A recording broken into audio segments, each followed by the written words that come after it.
വളരെ രസകരമായിട്ടുള്ളൊരു കഥയാണല്ലോ പറയാൻ പോകുന്നത്.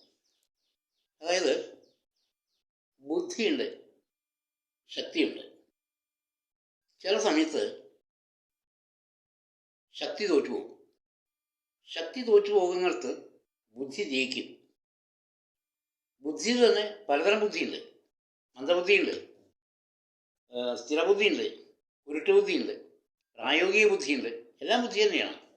പക്ഷേ ഇവിടെ നമുക്ക് അത്യാവശ്യമായിട്ട് വേണ്ടത് പ്രായോഗിക ബുദ്ധിയാണ്.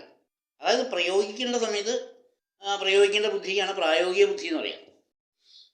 പറയാൻ കാരണം എന്താ വെച്ച് കഴിഞ്ഞാൽ, ഞാൻ രാവിലെ തൊഴാൻ പോയപ്പോൾ ഒരാളെ വഴിയിൽ വെച്ച് കണ്ടു. അവർ തിരുമേനിയാണ്.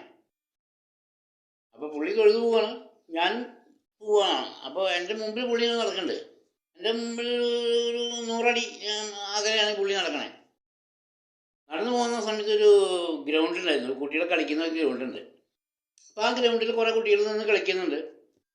പെട്ടെന്ന് ഞാൻ നോക്കിയപ്പോൾ തിരുമേനി ഇങ്ങനെ തല പൊതിച്ചിട്ട് ഇങ്ങനെ നോക്കി. അപ്പോൾ ഒരു വികൃതിയായിട്ടുള്ളൊരു പയ്യൻ, ഒരു കുരുത്തം കെട്ടതൊക്കെ എന്നാണ് നമുക്ക് പറയാം. അവൻ നിന്നിങ്ങനെ ഈ തിരുമേനി നോക്കി ചിരിക്കുകയാണ്, കരുതി തന്നിട്ടേ. ഇയാൾ തല പൊട്ടി ചോര വരിക.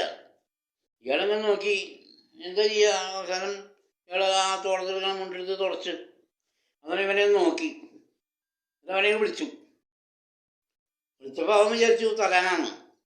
ഞാൻ തന്നെ ഒന്നും ചെയ്യില്ല, അങ്ങോട്ട് പോരുക എന്ന് പറഞ്ഞു. അപ്പോൾ അങ്ങോട്ട് ചെന്നു. എന്നപ്പോൾ ഇയാൾ എന്ത് ചെയ്തു? പോക്കറ്റിൽ നിന്നൊരു 10 രൂപയുടെ നോട്ട് എടുത്തിട്ട് ഇവർ കൊടുത്തു. പോക്കറ്റിൽ നിന്നല്ല, മടിയിൽ നിന്ന്. അപ്പോൾ ഇവൻ നോട്ട് വാങ്ങിച്ചു നോക്കി, അന്താളിച്ചു പോയി. ഇവനെ പ്രതീക്ഷിച്ചില്ലേ അത്. അവസാനം തോളത്ത് തട്ടിയിട്ട് ശരി പൊക്കോളാം എന്ന് പറഞ്ഞു. അവനാണ് പോയി. അവന് സന്തോഷമായി. അപ്പോൾ ഇത് കണ്ടുകൊണ്ട് ഞാൻ വരികയാണല്ലോ.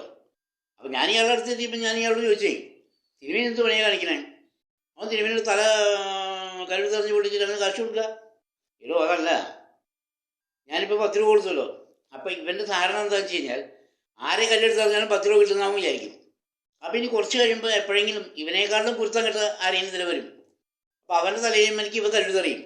അപ്പോൾ അവരുടെ ഇന്ന് പിന്നെ കിട്ടിക്കോളും. ഞാൻ നിന്നെ തരണേ എന്തേ കാണാം നമുക്ക്. ഞാനൊരു നിമിഷം അന്താളിച്ചു പോയി. തിരുമേനിയുടെ ബുദ്ധിശക്തി അതാണ്. ശക്തി തോൽക്കുന്നിടത്ത് ബുദ്ധി ജയിക്കുന്നവരാണ്. ഒന്ന് പരീക്ഷിക്കാതെ. ഓക്കെ.